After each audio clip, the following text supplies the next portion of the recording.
ィバー。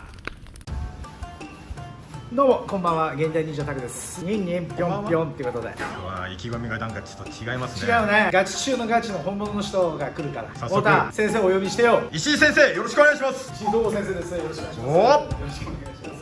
いよいよこのコラボがS3 直系のジークンドーマスター石井道先生。タクティカルじゃん。基本的に格闘家や武道家の人と組まないじゃん。どっちかというとちょっとこのアウト系じゃん。けどなぜかっていうと、俺はもうずっと見てて本物中の本物だと。ウェーブって身体操作で武術じゃないわけよ。武術でいうと俺ゼロ距離戦闘術になるんだけど、先生の技をウェーブで溶かしてやってみたいなと。石井先生から見てご存知でしたか？ご存知でした。嬉しいね。あなた25年前の20歳の当時まだとんがってた時にね、はい、ジークンドーの師範である見立先生おられますよね。先生、見立師範ってご存知？先生です。はい、はい、知ってます。あなた道場破りということでその先生と戦いましたよね。先生と戦ってはいないんじゃない？インストラクターの方と戦ったんじゃないかな。オープニングかなんかのセレモニーで全部その技を見終わった後に友達がいたんですけど、はい、この人が勝てるって言ってるんですけどみたいなことを言ったわけです、はい、そう言われたら自分もなんか出るしかないなと思いまして、3分ですかね、結構ずっと殴り合ったっていう記憶がありまして、初めてフィンガーグローブで殴られたんですけど、すごい顔が腫れ上がった思い出があります本当はうちはタクティカルだから禁じ手オンリーでやろうと思ってたんですけど、先生の初登場っていうのもあるんで、ジークンドーの代名詞や技を見せていただいて、はい、まずワンインチいきま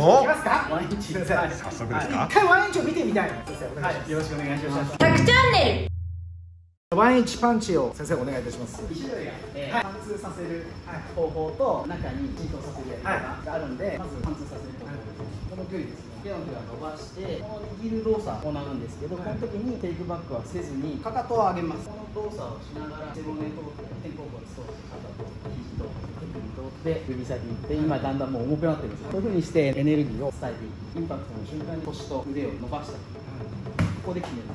動かして流すってやつなんですね。そうですね。体の中の感覚はすごく大事。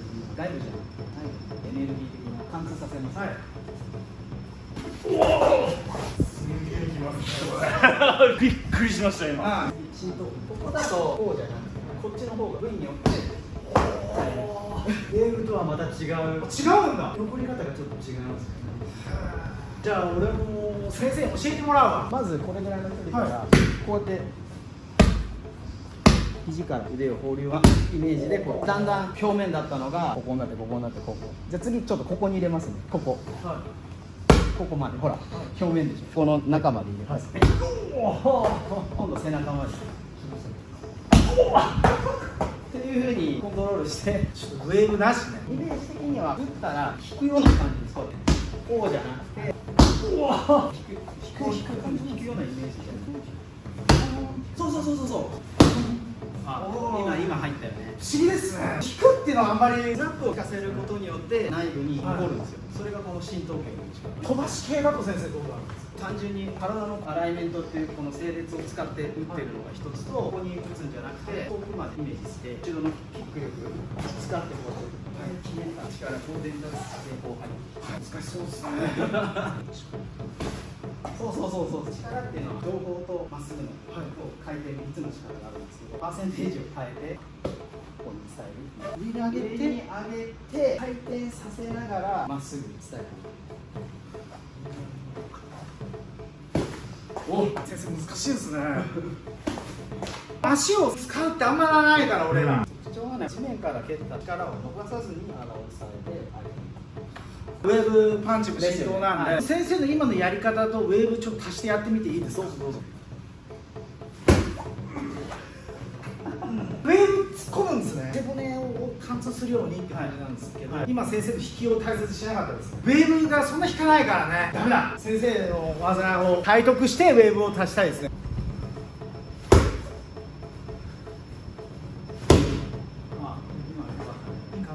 音が変わってきましたね。はい。音が変わるんですよ。ほら、中に。お、今手応えあったんじゃないですか。だけどね、やっぱ難しいよ先生の技は。イメージしてるところが違うんです。ウェーブは背骨を破壊するようなイメージ。僕が教えたのは内部に浸透させる。拳の重さを体内に置くようなイメージ。例えば、ボディ打ち、ジークンドーでしゃべるフックっていう相手の肋骨を破壊するんですけど、こうやって押し込むようなパンチよりも相手をその場に止めておく、飛ばすと追いかけないといけないので、中に入れてその次を打つっていう。おお。コンビネーションでやるとどうしても軽くなりがちなんですよ。だけど重たくした状態で一呼吸で2打打つっていうことができるといいですよね。単発で打つと破壊力のあるパンチ打てるんですけど、これを次につなげるとなるとよってこうなりがちなんですけど、そこも入れた瞬間にもう返しちゃう。入れた瞬間にもう早い。その場で打つんじゃなくて体重移動をしてる。拳1個もうぶち抜いてる。よくワンパンチは実践的じゃないとか意見があるんですけど、この状況を作るってことはまずありえないじゃないですか。だからコンビネーションの中に身体の使い方を入れることによって使い道あるんじゃないかなって僕は思うんですよ。距離があって攻撃するってみんなやってるんだよね。ワンインチが使えるとかじゃなくて、格闘家の人とかと対した時にいかにゼロに入り込んだ後にどれだけ技やるかっていうのも重要ですよね。そうですね。使うためのポジションをどういうふうに取っていくか。ここの中に入っちゃえばいいんだから、殴られたくないこの距離に入っちゃうんだから、それで僕たちはゼロ距離なんで肘でこうやって上を置くんですね。これは肘を立てるって先生もあるんじゃないですか。あります。この距離から肘で。はい。これ危ないですよ。一緒なんですよ。こう入ってる。今ね、太田先生もウェブ使ってる。すごい肩甲骨から流れてるような。やっぱり。いやまあまあそうなんだね。ね。そういう人たちみんなね、肩甲骨の使い方がうまい。俺らは肩甲骨主体だけど、先生に下からちゃんと肩甲骨からフッて揺れていっちゃってるんだよね。身体の波を感じますよね。あれとウェブも似てるじゃん。このそうこれが力なんですけど、肘から手上げてるんだけど、肩の力を抜くとこうやって落ちるんです。まずここが第一段階。うわー、メイクとはまた違う。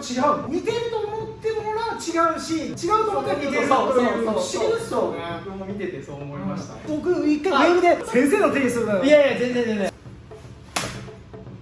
似てますね。似てるんですよ。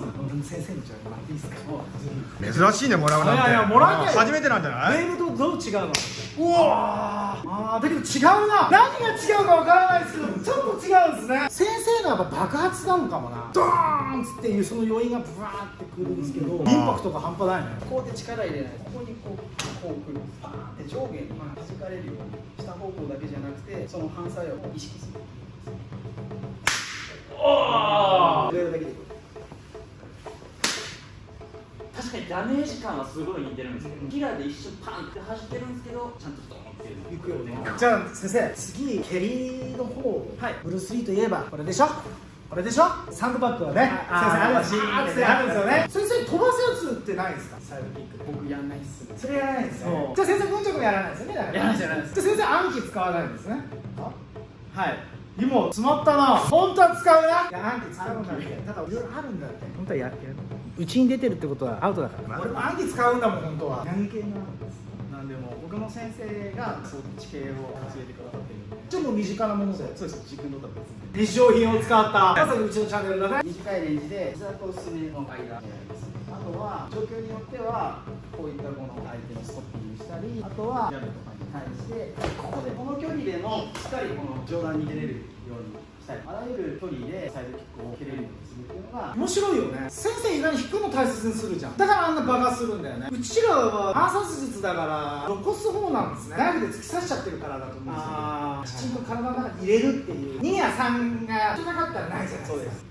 終わり。はい。決着が1秒か2秒の間にドラマっていうかバーって存在して後編は禁じていこうね。私珍しく戦画に出ているんですね。クリムサシのことですよね。そう77分ワンカットルールなし。ルールなしないんですよ。リアルっていうものを追求してアクションをずっとやってきたんですけど、77分なんか耐えられなかったんですね。5分でもう体力なかったんですね。でも後半で脱力してスピードも上がって結局最後まで行ったんですけど、先生にぜひクリムサシの T シャツをプレゼントして。ありがとうございます。